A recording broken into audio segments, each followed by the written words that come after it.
네, 운수대통 시간입니다. 오늘도 여러분들의 포트폴리오 상담과 함께 내일장 공략주까지 한꺼번에 알아보도록 할게요. 오늘은 조선일 매니저와 함께합니다. 안녕하십니까? 안녕하십니까? 네, 오늘도 포트폴리오부터 한번 열어보도록 할게요. 오늘 시청자분은 어떤 종목 담고 계실지 지금 바로 열어보도록 하죠. 네, 오늘의 포트폴리오는 5종목이 있습니다. 비중이 나란히 10%이신데 반도체가 무려 3종목이나 되고요. 원전 그리고 제약바이오까지 있습니다. 일단은 매니저님의 총평부터 한번 들어보도록 할까요? 간단하게 포트에 있는 종목이 나머지 50%는 수익이 잘 나고 계신 것 같아요. 네, 나쁘지는 않습니다. 근데 항상 이제 질문을 이렇게 포트 질문을 하시는 분들 보면 원칙이 좀 없으신데 제가 꼭 드리고 싶은 얘기는 원칙을 꼭 만드시기 바랍니다. 나쁘진 않지만 원칙을 만들자라고 한 줄평 내려주셨습니다. 네, 우리 시청자분께서 새 종목이 반도체여서 힘들다라고 말씀하시면서 손절하기엔 늦었겠죠? 언제까지 하락할지 걱정이다라고 말씀하셨거든요. 네. 그럼 저희가 한번 재구성을 어떻게 해야 될지도 한번 열어보도록 할게요. 매니저님의 선택은? 재구성 어떻게 하셨을까요? 올 보유입니까? 네, 올 보유인데요. 오. 기본적으로 이제 이 5종목 중에 3종목이 이제 반도체이긴 한데 네. 단기적으로 조정을 잘 했습니다. 보통 제가 이제 매번 진단을 드릴 때 여러분들에게 말씀드리는 것 중에 하나가 매수를 하고 난 다음에 보통 한 7 내지 한 10% 정도 빠지면 로스컷을 해라라고 말씀을 드리는데 왜 그러냐면 보통 이제 여러분들 기법 중에 이제 차트 기법에 이제 엘리어트 파동이 있는데 엘리어트 파동이 원래 피보나치라는 수학자가 토끼 한 쌍을 가지고 숫자를 만들었어요. 피보나치 숫자를. 근데 그게 이제 기본적으로 여러분 잘 아시는 황금 비율인데 그걸 가지고 엘리엇이라는 CPA, 그러니까 공인회 계사가 말년에 그걸 가지고 파동 이론을 만들었거든요. 근데 보통 장이 안 좋을 때는 이게 절대로 맞지가 않습니다. 차트 기법도. 근데 장이 좋고 특히나 떨어지는 종목 중에서도 주도 업종군들은요, 피보나치 또는 아까 말씀드렸던 엘리엇 파동의 파동 이론이 딱 맞거든요. 네. 그래서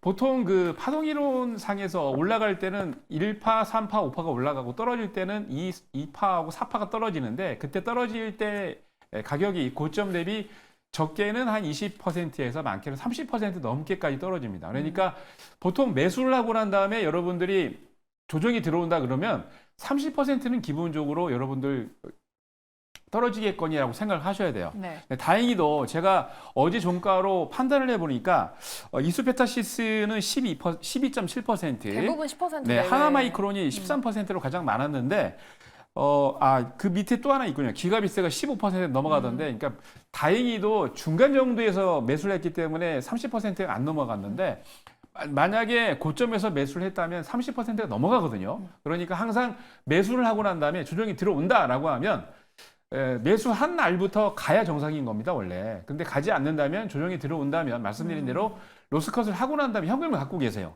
그러면 꼭 복수열전할 수 있는 기회가 옵니다. 네, 그때 여러분들 다시 매수해서 공략하시면 되니까 항상 말씀드린 대로 로스컷 잊지 마시고요. 여러분들이 그거는 정하시기 바랍니다. 나는 5%다, 나는 7%다. 딱 정해놓으시고 현금을 갖고 있다가 다시 들어가셔도 되니까요. 그러니까요. 손절 라인도 정말 중요합니다. 그럼 저희가 한 종목 한 종목씩 한번 살펴보도록 할게요. 이수페타시스는 또 워낙 반도체 안에서 핫한 종목이었으니까. 근데 오늘 또 상승이 나왔거든요. 그렇죠. 좀 이 기세 이어갈 수 있을까요? 네, 전체적으로 반등이 다 나오고 있는데 이수페타 같은 경우는 뭐 여러분 잘 아시겠습니다만 뭐 실적도 좋죠. 2분기 같은 경우에도 수주가 기대되는 그런 반도체 부품주 중에 하나입니다.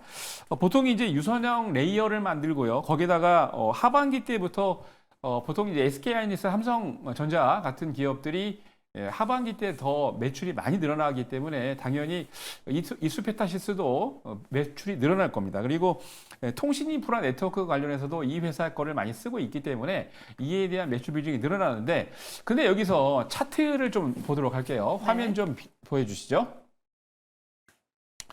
자, 지금 월봉으로 보고 있습니다. 월봉으로 보고 있는데 차트상의 바닥에서 치고 올라오고 난 다음에 단기적으로 지난 2022년 4월 29일 날 고점으로 해서 지금 보시는 것처럼 고점을 찍고 난 다음에 8번, 8개월 동안 조정을 했습니다. 보통 이제 고점 찍고 난 다음에 8개월 내지 9개월 안에 반등이 나오지 않는다면 그 종목은 더 조정을 한다라고 보셔야 되는데 다행히도 8개월째 되는 2023년 1월 달부터 그때 8,100원을 찍고 난 다음에 랠리를 했거든요. 그래서 올라갈 때도 지금 보시면 바닥에서 탈출할 때 한 달, 두 달, 셋, 넷, 다섯, 여섯, 일곱, 그죠? 그러니까 보통 올라갈 때도 7, 8개월 정도를 올라가고요. 떨어질 때도 8개월, 9개월 정도로 떨어집니다. 이번에 조정이 들어올 때도 2023년 7월부터 시작해서 하나, 둘, 셋, 넷, 다섯, 여섯, 일곱, 8개, 8개월째 지금 보시는 것처럼 강한 급등이 나왔죠. 근데 이 모양새를 여러분 잘 보시면 아시겠지만 이때 이번 달이 여러분들 이게 직전 고점이었던 38,500원을 돌파하지 못하면 이게 헤드앤숄더가 될 수가 있습니다. 그렇기 때문에 이번 장에, 그러니까 이번 달에 반등을 기점을 해서 보셔야 되겠고 특히나 단기 고점이었던 45,000원과 46,000원을 넘어야 됩니다. 그러니까 기본적으로 45,000원이 될 때 반등이 분명히 나올 거거든요. 그때 비중을 이수페타 지수는 절반을 줄이시고요. 그리고 나머지 분은 46,500원이 지금 직전 고점이니까 돌파한 여부를 보시고 난 다음에 그때 대응을 하시면 될 것 같습니다. 그래도 좀 수익을 볼 수 있다라는 의견이셨네요. 하나마이크로는 어떨까요? 지금 오늘 양매수가 좀 강하게 들어오면서 7% 가까이 좀 상승이 나왔거든요.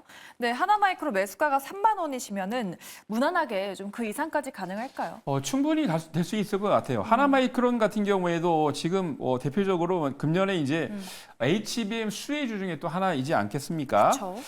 특히 이제 2.5D 패키징 쪽이 또 하나마이크론이 또 부각이 되어 있는, 그러니까 딱 약간 늦게 간 종목 중에 하나인데, TSMC가 패키징 사업 부분에서 잘 나가고 있었던 게, 이 TSMC를 지원해주는 ASE라는 회사가 패키징 사업을 잘 도와주고 있기 때문에 TSMC가 거의 한 7, 80% 이상을 독점을 하고 있는데요. 앞으로 이 하나마이크론이 그러니까 지금 보면은 AI 칩 부족으로 인해서 앞으로 얼마 전에 얘기가 나왔었죠. TSMC에서 바로 이제 코어스 부분을 TSMC가 집중적으로 하고 있다는 걸 앞으로 이제 삼성전자하고 양분할 것으로 예정이 됩니다. 그러면 삼성전자에 납품을 하고 있는 하나마이크론은 거기에 대한 반사이익을 받겠죠. 거기다가 국내 오사트 기업 중에서 유일하게 비메모리 테스팅 장비를 하고 있는 게 또 하나마이크론이기 때문인데요. 차트상으로도 상당히 좋은 것 같습니다. 아까 말씀드렸던 이전에 이수페타시스보다는 상당히 차트가 좋아 보여요. 거기다가 지금 월봉을 지금 화면을 보고 화면이 나와 있네요. 월봉을 지금 보시면은 직전 고점이 2023년 11월 달에 34,000원인데 이번에 이제 직전 고점을 돌파하려고 시도를 했다가 돌파를 못 했습니다. 근데 이번에 다시 충분히 직전 고점까지는 반등을 할 것 같아요. 근데 말씀드린 대로 아까 그 이수페타시스하고 보다는 약간 좀 다른 모양새이기 때문에 충분히 44,000원을 돌파할 수 있다고 보여지고요. 44,000원에서 33,000원, 34,000원 사이에서 비중을 절반 줄이시고, 왜냐하면 돌파를 못했을 경우에 대비를 해야 되니까 33,000, 34,000 정도의 돌파갭이 나오기 직전에 비중을 절반 줄여주시고 나머지는 돌파할 때 더 수익을 내시기 바랍니다. 하나마이크론도 역시나 수익 낼 수 있을 거다라는 의견이었습니다. 그럼 마지막 반도체 종목인 기가비스는 어떨까요? 최근에 뜨거웠던 유리기판 관련주로 묶였잖아요. 그렇죠. 근데 한창 시세 낼 때 좀 따라 들어가신 것 같은데 유리기판 다시 주목을 받으면 기가비스도 좀 강하게 상승 나올까요? 네, 유리기판이 이제 얼마 전에 거의 한 달 가까이 여기에 대한 SKC부터 해서 필옵틱스가 대표적인 주도주였는데 그런 종목들이 지금 조정이 들어오니까 기가비스도 지금 조정이 들어왔습니다. FCBG, 그러니까 보통 일반적으로 쓰고 있는 기판보다 FCBGA 들어가고 있는 기판이 좀 크죠. 그러니까 기가비스가 여기에 대한 반도체 검사 장비를 만들고 있는데 특히 AOER라고 그러죠.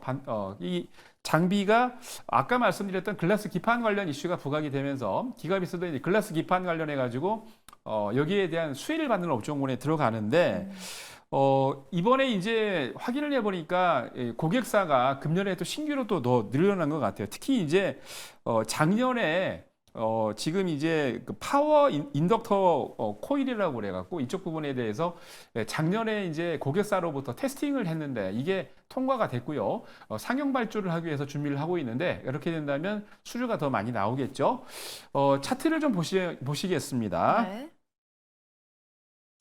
자, 차트를 보면은 월봉상 차트를 보고 있는데 단기적으로 지난 2023년 7월 달에 작년 7월이죠. 그때도 이제 한참 이슈가 되면서 상장을 하고 난 다음에 급등을 하면서 굉장히 많이 올라갔었죠. 한 200~300% 이상 올라갔었는데 중요한 거는 지금 반도체 업종군들이 다 조정을 했습니다.